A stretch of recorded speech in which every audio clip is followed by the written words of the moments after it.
지난주에 성경의 인물은 다윗이었습니다. 그런데 다윗의 이 가난 내용은 너무 많아서 또 다윗이 이 성경에서 차지하는 비중이라고 할까요? 그런 부분이 아주 큽니다. 그래서 다윗에 대하여 1시간으로 설명하기가 너무 부족해요. 그래서 오늘은 또 이어서 오늘까지 다윗에 대해서 같이 말씀을 보려고 합니다. 자, 다윗에게 있어서 두려움이라는 것은 사실 적들이 아니었습니다. 다윗 주변에는 수많은 적들이 있었거든요. 블레셋 군대도 그렇고 또 다윗을 죽이려 했던 사울도 그렇고요. 또 많은 적들이 그 주변에 있었습니다. 그런데 그런 것들은 전혀 다윗에게 있어서 문제가 되지 않았습니다. 그것에 대해서 두려워하지는 않았습니다. 그의 두려움은 외부에 있다기보다는 자신 안에 있었습니다. 이 자신 안에 이 두려움이 있었다는 것은 즉 신앙적 두려움입니다. 더 구체적으로 말하면 신앙적으로 내가 하나님 앞에 내가 지금 바로 서 있는가 하는 것에 대한 두려움이었지 외부적인 두려움은 그렇게 두렵지 않았습니다. 골리앗이 덤벼든다고요? 그거 두렵지 않았습니다. 어떤 군대가 나를 에워싼다고요? 그거 두렵지 않았다는 것이죠. 다만 내가 하나님 앞에 나의 신앙이 지금 올바로 서 있나 그런 것에 대한 두려움이었다는 것이죠. 여러분 그것을 보면서 우리 자신들을 한번 돌아보세요. 여러분을 두렵게 하고 근심시키고 걱정시키는 것이 무엇입니까? 우리는 외부의 그런 여러 가지 일들 때문에 그렇지 않습니까? 이 다윗하고는 좀 반대죠. 다윗은 외부의 것들로 인해서 두려워하지는 않았다는 거예요.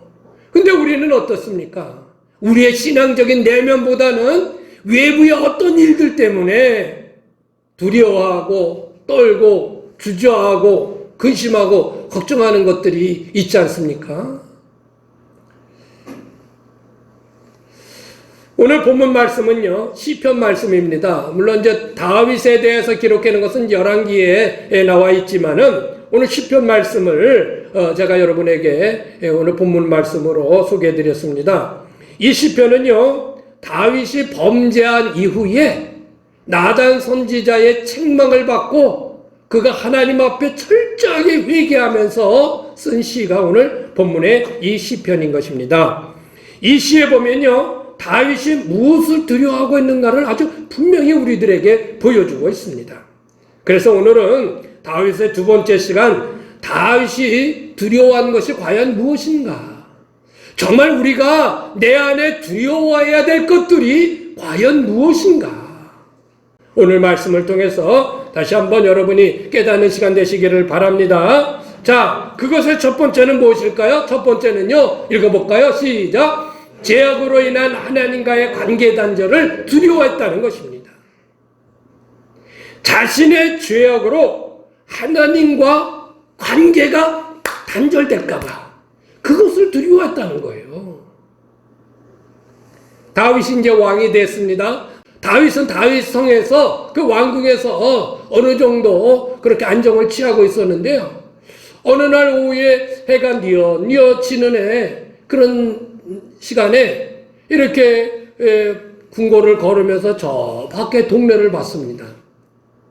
이게 웬일이에요? 어떤 여인이 그 집 안에서 그 담 안에서 목욕을 하고 있는 거예요. 제가 지어낸 얘기가 아닙니다. 성경의 얘기를 지금 하는 거예요. 그걸 보고 그만 그렇게 완벽하다고 생각했던 다윗이 순간적으로 욕심이 생기기 시작했습니다. 저 아름다운 여인이 누굴까? 궁금했어요. 그래서 신하를 시켜서 알아봤더니 그는 우리아의 그 아내인 바세바라는 여인이었습니다. 저 여인을 좀 불러와라 해가지고 그 여인을 불러왔어요. 그것까지 했으면 좋았을 뻔했는데 그만 그하고 잠을 잤어요. 그것만으로 이 왕이니까 자기 권력이 있으니까 그것만으로 끝났으면 좋을 뻔했는데 세상에 이 여인이, 이 바스바라는 여인이 애를 가진 거예요. 그 소식이 들려왔어요. 그런데 그 남편이 누구냐 하면 그 정말 신복 중에 신복인 우리아라는 장군이에요. 그 장군 우리아 장군은 지금 전쟁터에서 싸움을 하고 있는 거예요. 야, 이거 어떡하냐? 그래서 급히 전령을 통해서 우리아 장군을 오라고 그래라. 그래가지고 우리아 장군을 데려왔습니다. 그래서 참 고생 많다. 그리고 그를 참 격려를 해주면서 이내 너네 집에서 하루 푹 쉬다가 가라. 요렇게 해서 딱 타이밍을 맞추려고. 뭔 얘기인지 아시죠? 없어. 이게 웬일이요? 집을 가지를 않는 거예요. 왜 안 가냐 그랬더니 아니 지금 저의 병사들은 제 병사들은 지금 전쟁터에서 나가 있는데 저는 집에서 쉴 수가 없습니다. 아니 가서 집에서 편히 쉬어라. 아닙니다. 저는 여기서 이 궁궐 앞에서 내 지키고 있겠습니다. 아니 그게 아니고 빨리 쉬어. 집에 가서 자. 집에 가서 자야 이 문제가 해결되는데 안 가는 거야. 안 가는 거. 그래가지고 말이죠. 그냥 안 돼서 그냥 다시 전쟁터로 나갔어요. 그냥. 그런데 장군의 그에게 편지를 하나 써서 줍니다. 그 더 높은 장군에게 갖다 주는 거예요. 근데 그 편지의 내용이 뭔지 아십니까? 우리아 장군을 최전방으로 나와서 싸우게 만들라는 거. 혼자 싸우게 만들어라. 근데 왕의 명령이니 어떻게 해요? 그렇게 했죠. 거기서 우리아 장군이 그만 죽습니다. 죽어요. 하나님이 아셨을까요? 모르셨을까요? 아셨죠. 하나님이 다 아셨단 말이에요. 나단 선지자를 통해서 하나님이 보내십니다. 그 왕에게. 왕이시여, 나단 선지자님 어서 오십시오. 예? 양 어떤 사람이 양 100마리가 있는데 세상에 어떤 손님이 왔다고 자기 한 마리 양 한 마리밖에 없는 그 양을 뺏어가지고 그것을 양을 잡아가지고 손님을 대접했는데 이런 사람은 어떻게 해야 됩니까? 그러니까 그런 사람이 어딨냐고 당장 데려오라고 해야지. 그냥 능지처참을 한다고 그러잖아요. 그랬더니 나단 선지자가 뭐라고 그러는지 알아요? 바로 당신 다윗 왕 당신이요. 예, 벌써 하나님께서 아시고 나단 선지자를 통해서 지적해 주시는 거예요.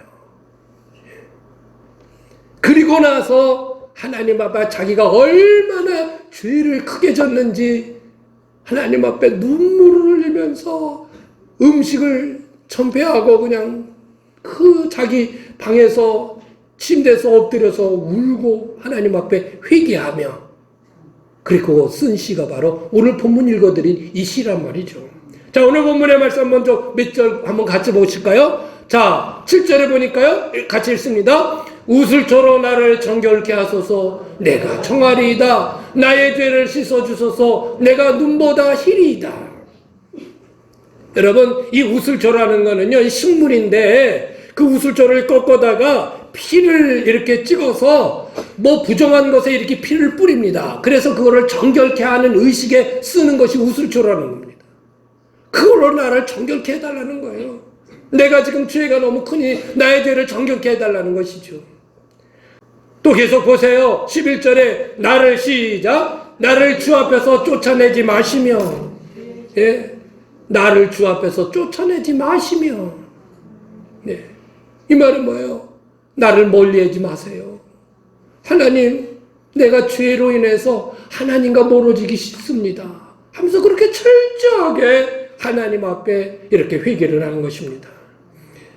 다윗은요, 죄가 얼마나 하나님과의 관계를 파괴시키고 단절시킬 수 있는지를 다윗은 알았던 거예요. 사실 오늘 말씀 이전에 이 다윗은요, 특별한 죄를 진 적이 없어요. 정말 어떻게 보면 유일하다시피 할 수 있는 그런 죄를 다윗이 지금 범한 거예요. 그럼에도 불구하고 그는 철저하게 죄의 심각성을 알았던 것이죠. 또 다른 시편에 보면 이렇게 말씀하고 있어요. 시편 19편 13절 시작. 또 주의 종에게 고의로 죄를 짓지 말게 하사 그 죄가 나를 주장하지 못하게 하소서. 그러면 내가 정직하여 큰 죄가에서 벗어나겠나이다. 여러분, 우리는 어떻습니까? 우리는 죄의 심각성을 알고 있습니까? 나의 죄가 지금 얼마나 하나님으로부터 나를 멀어지게 만들고 있다고 하는 이 심각성을 알고 있느냐 말입니다. 나는 버젓이 죄를 범하면서 그것으로 인해서 내가 하나님과 멀어지고 있다고 하는 사실을, 죄의 담이 나와 하나님 사이를 가로막고 있다는 사실을 우리는 알고 있느냐 말입니다. 그 심각성을 알고 있느냐는 거예요. 예? 다윗이 조금이라도 죄악이 자신 안에 들어와 하나님과의 관계가 멀어질까, 그것을 가장 두려워했고 그거를 경계했던 것입니다. 그렇기 때문에 그가 철저하게 하나님 앞에 무릎 꿇고 회개했던 것입니다. 여러분, 우리가 죄에 대해서 민감해야 합니다.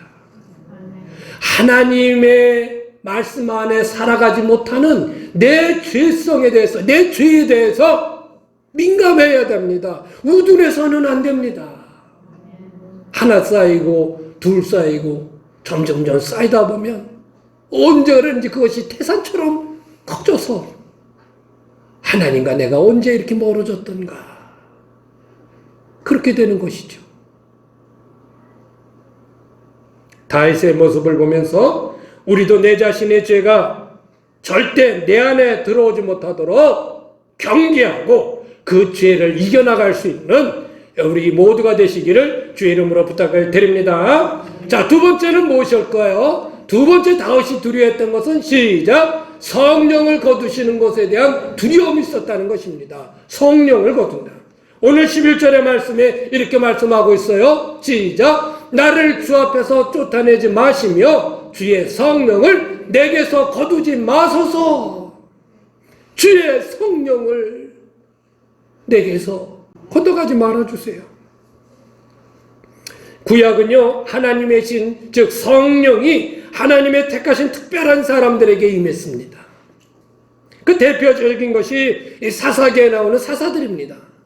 거기에 보면 하나님의 여호와의 신이 많이, 여호와의 하나님의 신이 많이, 운니엘, 기드온, 입다, 삼손, 다 하나님의 신이 임했던 사람들이에요. 예? 그리고 사사 이후에는 우리가 얼마 전에 봤던 사울 왕도 하나님의 신이 그 안에 아주 충만히 임했던 사람이에요. 그 성령이 임했었다는 것이죠. 그런데 그렇게 임했던 성령을 하나님은 거두어 가시는 것을 우리에게 보여주십니다. 삼손이 그랬고 사울 왕이 그랬습니다. 하나님이 주셨던 성령을, 하나님의 신을 거두어 가신다. 하나님의 신 성령이 임했다는 것은요, 하나님의 능력을 소유했다는 말입니다. 그것은 또 하나님이 나를 인도하고 계시다는 것에 대한 표현인 것입니다. 하나님이 계속 나를 사용하고 계시다고 하는 상징이 바로 하나님의 신 성령이 내게 계시다는 그런 뜻인 것입니다. 근데 하나님의 성령이 떠나는다는 것은요, 그 반대를 의미하는 거예요. 능력을 잃어버리는 거예요. 하나님의 인도하심을 받지 못하는 거예요. 하나님이 더 이상 나를 쓰지 않는다는 거예요. 이런 것을 아는 다윗은, 하나님, 내게서 성령을 거두지 말아주세요. 내게서 성령을 거두지 말아주세요. 그러면 예수님 이후의 시대를 사는 우리들은 어떤가요? 하나님은 이미 요엘 선지자를 통해서 일찍이 말세에는 모든 육체에 성령을 부어주시겠다 약속해 주셨습니다. 예수님도요, 우리에게 보혜사 성령을 주셔서 영원히 우리와 함께 해주시겠다. 있다가 나갔다가 있다 나갔다 그런 것이 아니라 우리와 계속 함께 주시겠다고 예수님이 약속해 주셨어요. 그러므로 예수 믿는 우리에게는요, 성령이 내 안에 지금 계신 거예요. 내 안에 성령이 지금 내 주에 계신 거예요. 할렐루야! 얼마나 감사합니까? 우리는 두려워해야 될 이유가 없지요. 다윗이 그렇게 두려워했던 성령이 떠나가시는 것에 대해 우리는 염려할 것이 없습니다. 그러니 하나님의 성령이 내 안에, 지금 하나님의 신이 내 안에 임해 있다는 것은요, 우리 예수 믿는 사람들의 축복 중에 축복이에요. 가장 최고의 축복이에요. 이거 정말 엄청난 축복이에요. 뭐 사업이 잘 돼서 축복이 아니고요. 내 자식이 잘 돼서 축복이, 물론 그것도 축복이라 할 수 있겠지만 우리 가운데 최고의 축복은 하나님의 신 성령이 지금 내 안에 계신 거예요. 그런데 여러분, 왜 우리는 별다른 느낌을 가지지 못하고 그렇게 살아가고 있나요? 성령이 내 안에 계신지도 안 계신지도 알지도 못하는 것처럼 왜 우리는 그런 모습을 가지고 살아가고 있습니까? 왜 그렇게 무기력하게 살아가고 있습니까? 능력을 주시고 은혜를 주시고 순간순간 우리에게 감동을 주시고 이끌어 주시는 성령님, 그 하나님의 신 성령님이 내 안에 계신데 왜 우리는 이렇게 축 처져 무기력하는가요? 일어나야 합니다. 예? 성령이 주시는 힘을 힘입어 전진해야 합니다. 할렐루야. 이런 힘이 있고 박력이 있는 우리 그리스도인이 돼야죠. 예. 그렇게 힘 있고 박력이 있는 그리스도인은요, 아멘도 힘 있게 해요. 이러지 않아요. 아멘도 얼마나 힘 있게 하는지 몰라요. 할렐루야. 예, 이렇게 막 아멘 아멘 막 힘이 나는 거예요. 예. 사도행전에는요, 임하신 성령의 충만함으로 인해서 얼마나 놀라운 일들이 일어나고 있는지 몰라요. 여러분 사도행전 읽어보세요. 혈lum의 일들이 다 일어납니다. 예. 성령 충만함이. 그래서 이 사도행전은 성령행전이라고도 할 수 있습니다. 바울은 에베소 교인들에게 그렇게 얘기를 합니다. 너희들 성령 충만함을 받으라. 성령 충만함을 받으라는 것이에요. 예? 그 앞에는 뭐가 있냐면 술에 취하지 말고 성령의 충만함을 받으라. 예. 우리에게 주신 성령의 충만함을 통해 이끄심을 받는 신앙의 삶을 우리는 살아야 합니다. 내 힘으로 신앙생활을 할 수 있는 거는 너무나 한계가 있는 거예요. 안 된다니까요. 안 된다니까요. 예. 아무리 발버둥 쳐보세요. 또 해놓고 실망하고 또 해놓고 실망하고 내 모습이 여기밖에 안 되나? 왜 이렇게 나는 내 마음속에 늘 불안하고 왜 이런가? 왜 내 안에 평안이 없나? 예? 계속 그렇게 하는 것입니다. 성령이 내 안에서 잠잠하시면 남는 것은요, 죄성만 남는 거예요. 나의 타락된 본성만 남는 거예요. 그러니 그런 타락된 본성만 가지고 살아가면 우리가 어떻게 하나님을 기쁘게 해드릴 수 있어요? 그럴 수 없어요. 그래서 성경은 성령의 인도하심을 받지 못하면 하나님이 기뻐하시는 일들을 행할 수 없다. 그렇게 말씀하고 있는 것입니다. 로마서 8장 6절에서 7절 볼까요? 읽어보세요. 시작. 육신에 있는 자들은 하나님을 기쁘시게 할 수 없느니라. 성령에 있지 아니하고 육신의 죄성에 매여 사는 사람들은 하나님을 기쁘시게 할 수 없다. 아멘. 9절의 말씀 보세요. 만일 시작. 만일 너희 속에 하나님의 영이 거하시면, 너희 속에 하나님의 영이 거하시면 너희가 육신에 있지 아니하고 영에 있나니, 누구든지 그리스도의 영이 없으면 그리스도의 사람이 아니라. 여러분이가 예수님을 구세주로 영접하고 주로 고백하며 산다는 것은요, 이미 성령이 내 안에 계시다는 거예요. 고린도전서 12장 3절에 그렇게 분명히 말씀하고 있어요. 예수를 나의 구세주로 고백했다는 것은 성령이 내 안에 감동 주시지 않고 그렇게 할 수 없는 것입니다. 그럼에도 불구하고 성령이 내 안에 안 계시처럼 살면 그것은 진정한 그리스도인이 아니라는 겁니다. 그리스도의 사람이 아니라.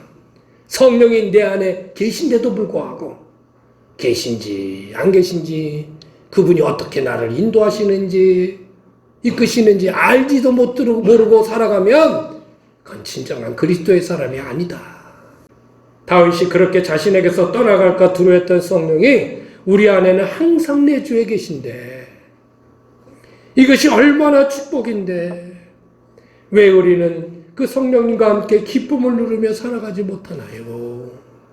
여러분은 지금 이 살아가는 이 삶이 천국이에요? 지옥이에요? 예? 로마서 14장 17절에 이렇게 말씀하고 있습니다. 시작! 하나님의 나라는 먹는 것과 마시는 것이 아니고 오직 성령 안에 있는 의와 평강과 신앙이라. 우리가 성령 안에서 살면 하나님의 나라를 이 땅에서도 경험하며 살 수 있다는 말입니다. 내게 주시는 이 기쁨, 마음속에 끓어오르는 이 기쁨, 힘든 일을 해도 성령 충만하면 다 이길 수 있는 거예요. 여러분, 잠들어 있는 영을 깨우십시오. 성령의 충만함을 입으십시오. 성령의 충만함을 받으세요. 그래서 목사가 그거를 알고 좀 여러분이 성령 충만하도록 여러분의 잠들어 있는 영을 좀 깨워보려고 40일 영적 대각성 특별 새벽 기도를 하고 있는데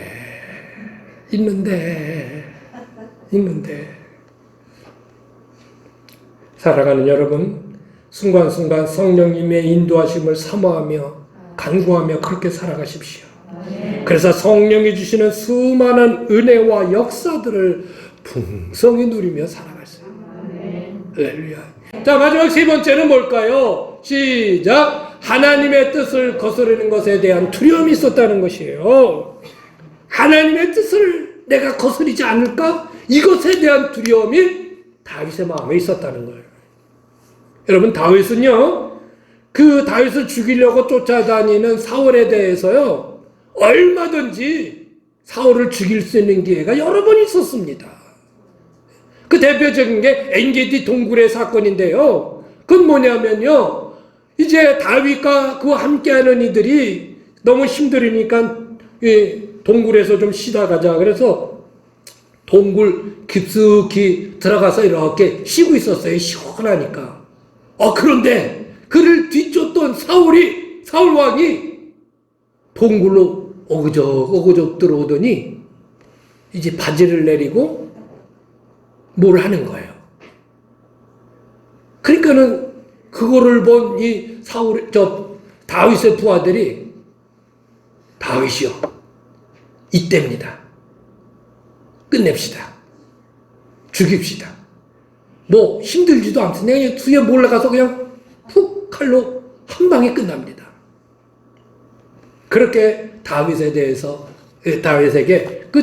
사울을 죽이자고 얘기를 합니다. 그런데 다윗이 뭐라고 얘기했는지 아세요? 한번 읽어보세요.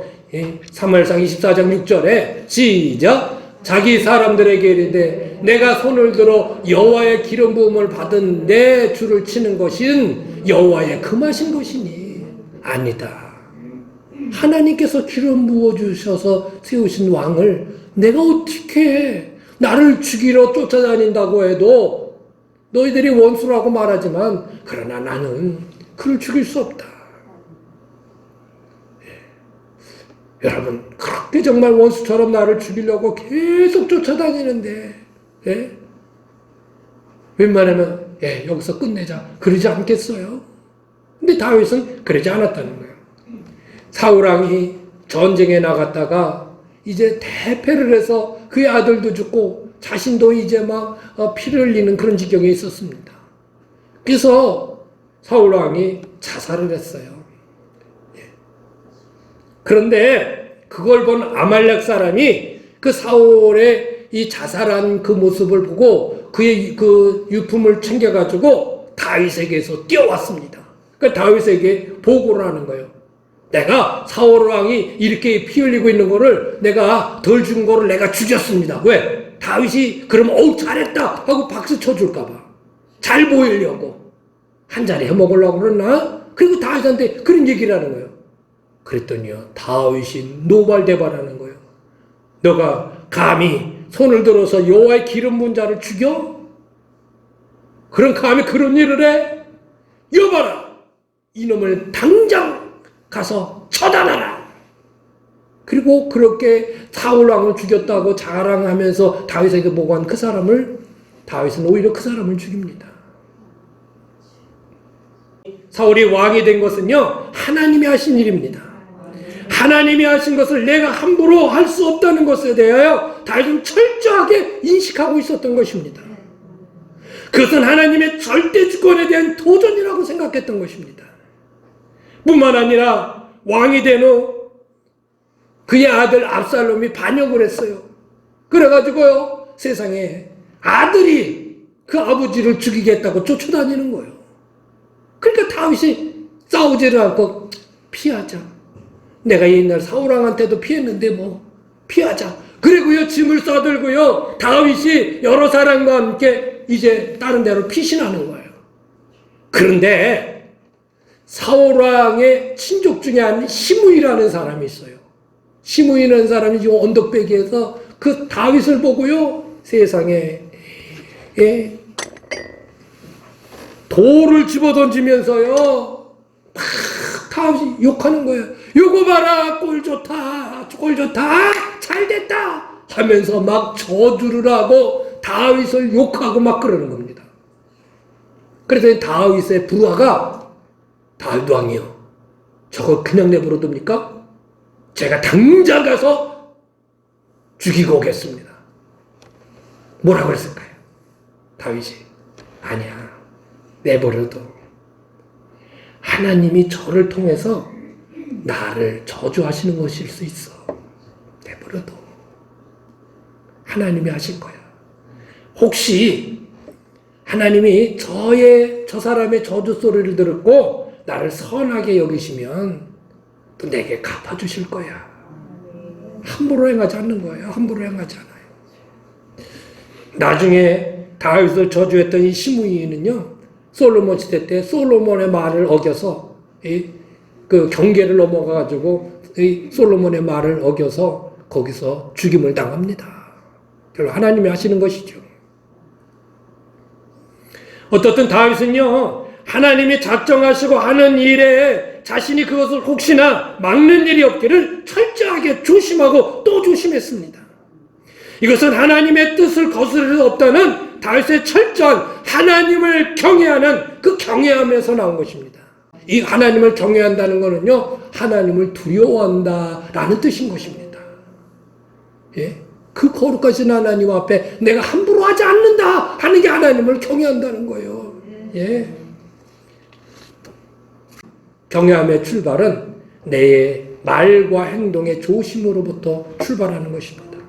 근데 사랑하는 여러분, 도대체 이 시대에 하나님을 두려워하는, 하나님을 경외하는 그런 모습이 이 시대의 사람들에게 있습니까? 하나님께 대해 경거망동한 말과 행동들이 너무나 꺾임없이 일어나고 있습니다. 예수 믿지 않는 사람들은 그렇다고 치더라도요, 예수 믿는 우리들 사이에도 하나님 앞에 버젓이 말과 행동에 있어서 정말 하나님 두려운 줄 모르는 그런 말과 행동을 하는 것을 너무나 많이 보게 되는 것이죠. 심심치 않게 일어나고 있는 교회 내에서의 분쟁들, 서로 다투고 싸우고, 교회 내에서. 여러분, 교회는 그리스도의 몸입니다. 예수님의 몸입니다. 하나님의 핏값으로 세우신 거룩한 곳입니다. 그런데 이런 하나님의 귀한 뜻을 알지 못하고 무시하고 싸우고 욕하고 찢고, 이런 일들이 심심치 않게 교회 내에서 일어난다는 것이죠.